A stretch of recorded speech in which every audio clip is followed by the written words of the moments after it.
So in the last class, we have already discussed the theory of ellipse, and in this class, I am going to discuss some examples. Like for suppose we have 4x square plus 9y square is equals to 36. We have to make it 1.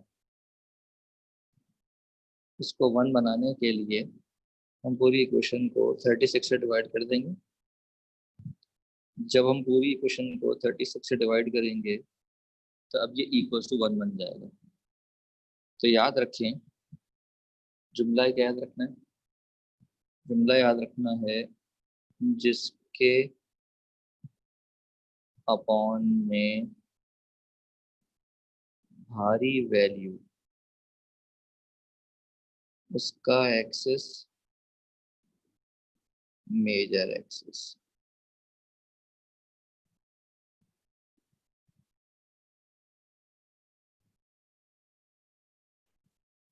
उसी पे focus,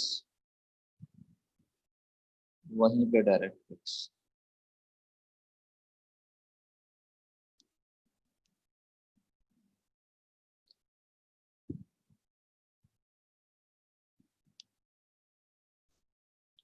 वहीं पे direct fix. तो जनाब, अब हमारे पास जो भारी वैल्यू है वो किसके अपॉन में? एक्स के अपॉन में है. तो जनाब, जो मेरे पास मेजर है वो किस पे होगा? एक्स एक्सिस पे होगा. अच्छा जी, याद रखें, भारी वैल्यू होती है ए स्क्वायर.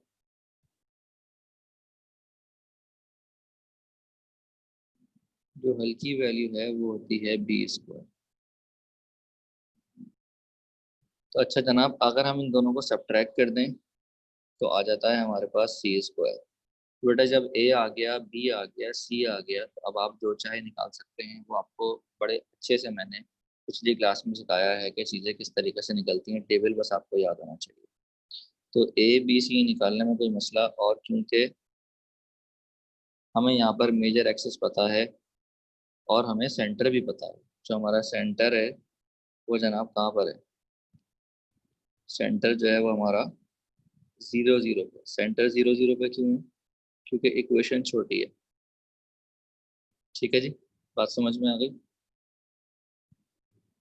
छोटी इक्वेशन का क्या मतलब होता है? 0 0. और बड़ी इक्वेशन का क्या मतलब होता है? h कॉमा के. ये बात समझ में आ गई? पैराबोला में भी समझाई. एक और एग्जांपल देखते हैं जनाब.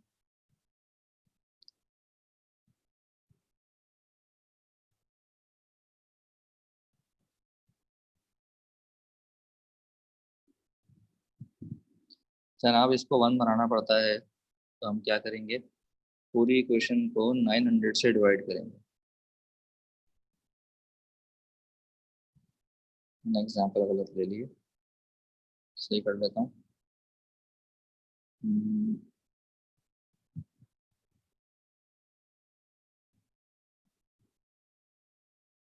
जनाब, पूरी इक्वेशन को हम 900 से डिवाइड करेंगे.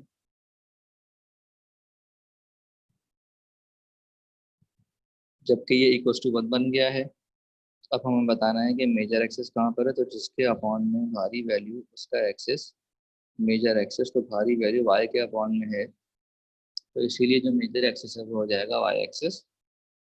जो हल्की वैल्यू है वो बी स्क्वायर, जो भारी वैल्यू है वो ए स्क्वायर, और दोनों को सब्ट्रैक्ट करेंगे तो जनाब आ जाएगा सी स्क्वायर. और यहाँ पर जो सेंटर है वो 0 0 है, क्योंकि इक्वेशन छोटी थी. सेंटर और मेजर एक्सिस से आप पता लगा लेते हैं केस. तो ऑब्वियस सी बात है कि ये जो था ये था केस 1, और ऑब्वियस सी बात है ये जो था ये क्या था? केस 2. तो केस 1 और केस 2 में किसी को मसला? So we have a bigger equation, so therefore the center is at h comma k. So we have like two options: either we will complete square, okay, or we have some other methods as well.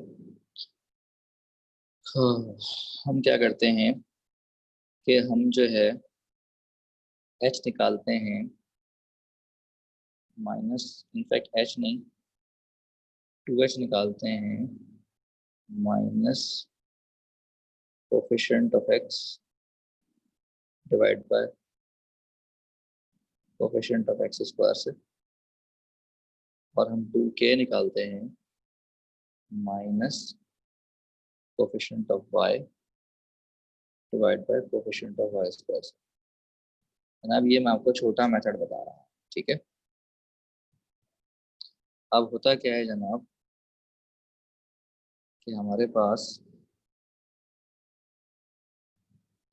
जब हम यहाँ पर value डालते हैं तो जनाब minus coefficient of x हो जाएगा -54, और जनाब कोफिशिएंट ऑफ एक्स स्क्वायर कितना है हमारे पास 9। तो यहाँ से 2h जो है वो बराबर आ जाएगा 6 के, और वी कैन से कि जो h है वो 3 आ जाएगा।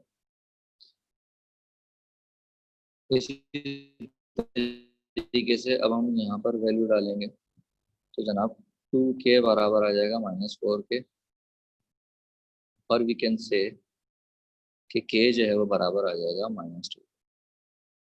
क्या ये बात समझ में आ गई सबको?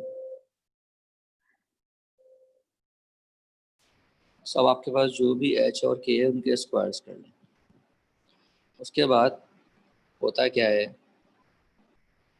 कि आपके पास जो भी h स्क्वायर है ना उसको आप मल्टीप्लाई करते हैं कोफिशिएंट ऑफ एक्स स्क्वायर से।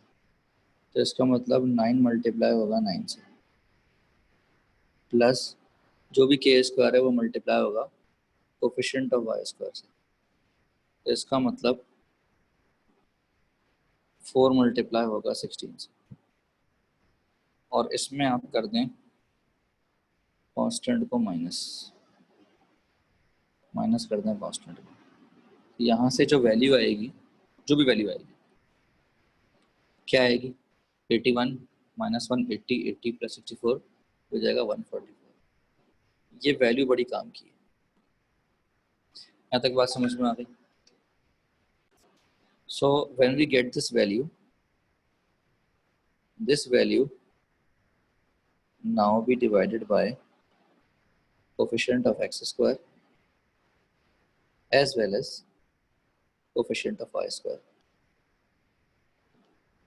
So we will get two answers. One is 16, one is 9. Whatever the answers, हमें ये बात पता है कि 16 जो है वो ग्रेटर देन 9 है।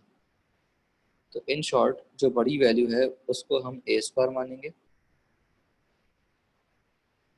और जो छोटी वैल्यू है उसको हम b स्क्वायर मानेंगे, और दोनों को सब्ट्रैक्ट कर देंगे तो हमारे पास c स्क्वायर आ जाएगा। तो 144 को हमें डिवाइड करना है कोफिशिएंट ऑफ एक्स स्क्वायर से और कोफिशिएंट ऑफ वाई स्क्वायर से। फिर हमें ये देखना है कि कौन सी वैल्यू बड़ी है। तो जो वैल्यू बड़ी होगी वो a स्क्वायर, और जो वैल्यू छोटी होगी वो b स्क्वायर। जनाब a स्क्वायर हमारे पास आया है एक्स एक्सिस से, और b स्क्वायर आया है y एक्सिस से, क्योंकि ये जो वैल्यू है ये x एक्सिस से थी और ये जो वैल्यू है ये y एक्सिस से थी। इसका मतलब हमें ये बात कंफर्म हो गई कि जो हमारा मेजर एक्सिस है वो x एक्सिस है, क्योंकि हमने जो वैल्यू हासिल की है वो x एक्सिस की तरफ से बड़ी वैल्यू हासिल की है और y एक्सिस की तरफ से छोटी वैल्यू हासिल की। क्लियर है जी? अब ऑब्वियस सी बात है कि ये जो केस है वो कौन सा है, ये है केस 3। और केस 3 क्यों है? क्योंकि x एक्सिस के साथ एच के है। क्लियर है जी? Now I am solving this question by the regular method.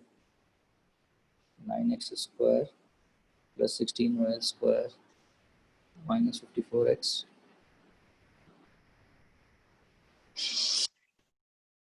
So here first of all हम क्या करेंगे कि x को एक तरफ करें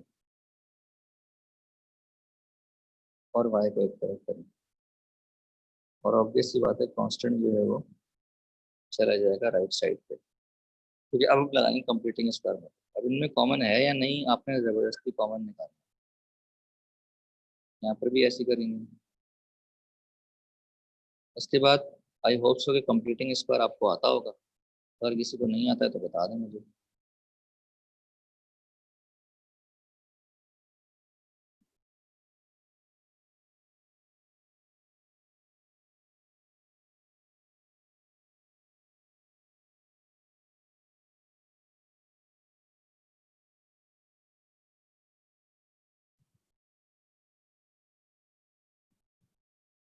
तो जनाब होता क्या है कि ये बन जाता है x-3 का होल स्क्वायर -9, और ये हो जाएगा जनाब y+2 का whole square -4 is equals to -1।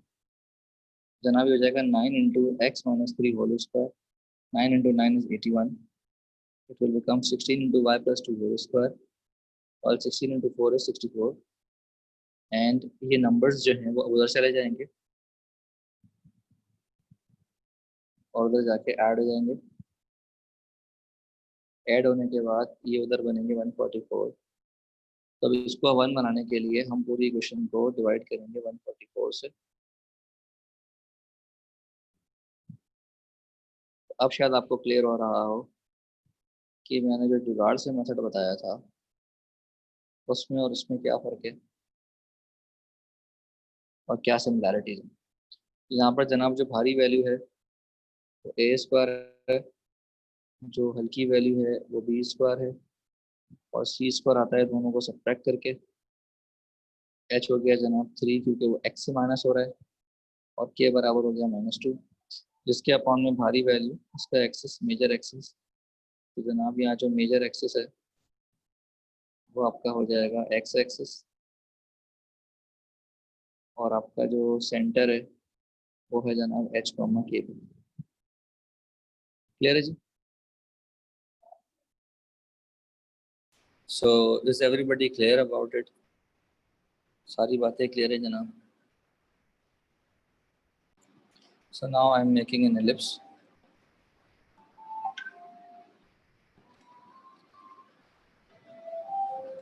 जनाब ये हमारे पास एलिप्स है, ठीक है जी। जनाब यहाँ कहीं हमारे पास फोकस है, यहाँ कहीं हमारे पास एक और फोकस है,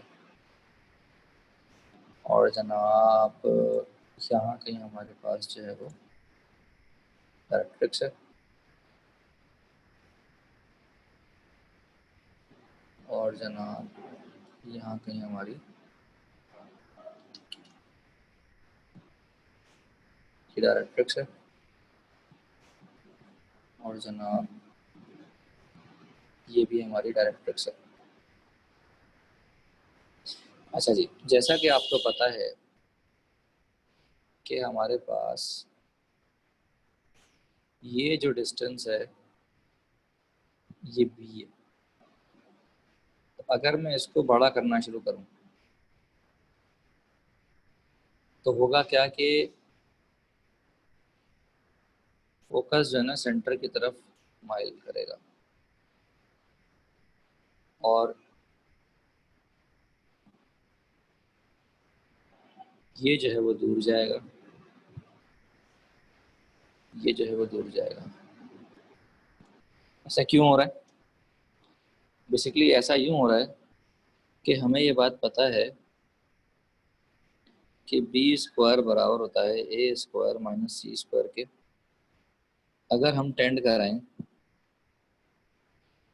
बी को टेंड करा रहे हैं हम ए की तरफ, तो ऑब्वियस सी बात है कि सी टेंड करेगा ज़ीरो की तरफ,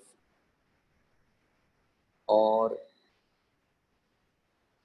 जो इसेंट्रिसिटी है वो भी टेंड करेगा ज़ीरो की तरफ, और डायरेक्ट्रिक्स था x equals to plus minus a upon e, जो कि हो जाएगा x equals to plus minus a upon zero. तो x टेंड करेगा इन्फिनिटी की तरफ, तो इसका मतलब जो डायरेक्ट्रिक्स है वो हो जाएगी वैनिश। कहाँ पर? At a is equals to b. So this is to b, this is to c, this is to a. Okay, so यहाँ पर क्या हुआ, सर्किल विल बी फॉर्म। बात क्लियर है जनाब कि यहाँ पर क्या होगा, सर्किल फॉर्म हो जाएगा कि जब हम जीसी फोकस होता है बेटा, सेंटर की तरफ फोकस टेंड करेगा तो बी और ए बराबर हो जाएंगे। जब बी और ए बराबर हो जाएंगे तो हमें सर्किल मिल जाएगा। सो सर्किल लिखने में कैसा होता है आप सबको मालूम ही है, लेकिन फिर भी मैं ज़रा आपको खूबसूरत सा सर्किल ड्रॉ करके दिखा देता हूँ।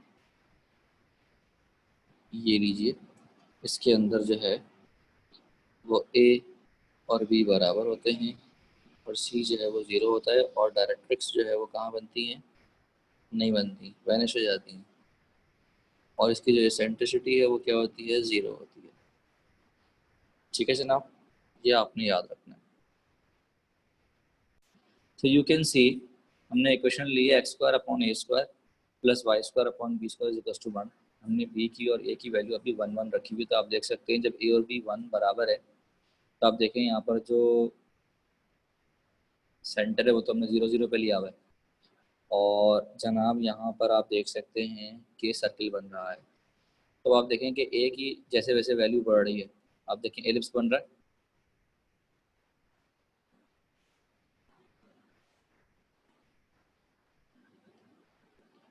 जैसे जैसे ए की वैल्यू बढ़ रही है एलिप्स बन रहा है।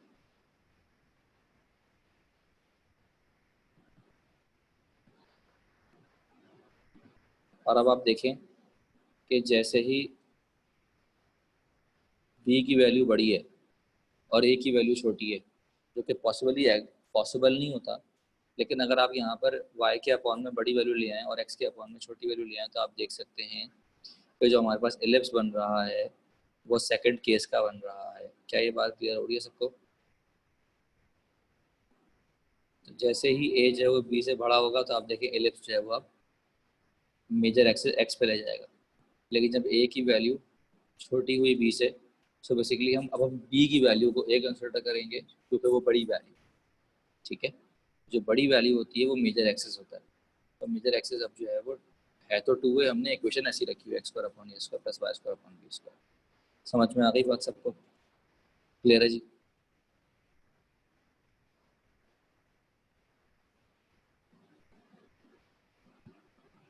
अच्छा जी, अगर यहाँ पर मैं मेंशन कर दूँ कि सी स्क्वायर जो है वो बराबर है ए स्क्वायर माइनस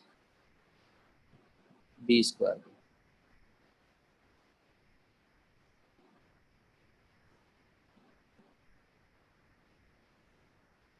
तो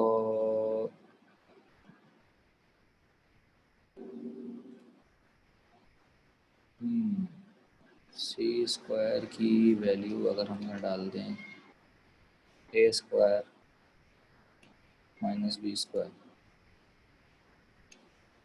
ए स्क्वायर माइनस बी स्क्वायर, तो अब आप देखें कि सी की वैल्यू पे क्या डिफरेंस आ रहा है जब मैं ए और बी की वैल्यू को 1 पे लेकर आता हूँ। जब मैं दोनों को 1 पे ले आया तो आप देखें सी की वैल्यू 0 है। समझ में आ रही है बात कि सी की वैल्यू 0 हो गई। तो इस तरीके से अर्थ जो है वो इलिप्टिकल है, सर्कल नहीं है, स्फीयर नहीं है, तो उसकी जो सेंट्रिसिटी है वो 0 से बड़ी होती है और 1 से छोटी होती है। तो आप देखेंगे जैसे जैसे मैं ए की वैल्यू बढ़ाऊंगा तो आप देखेंगे कि सी की वैल्यू जो है वो किस तरीके से चेंज हो रही है। कि हमारे पास जो सी की वैल्यू है वो बराबर है, अच्छा मैंने यहाँ पर रूट लगाना पड़ेगा मुझे,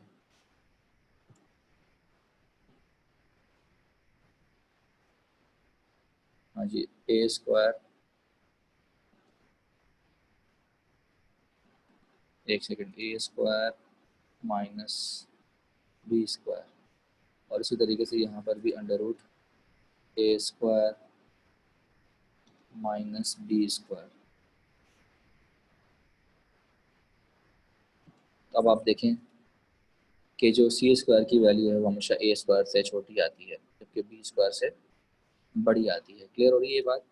तो देखिए आप, ए की वैल्यू चेंज हो रही है,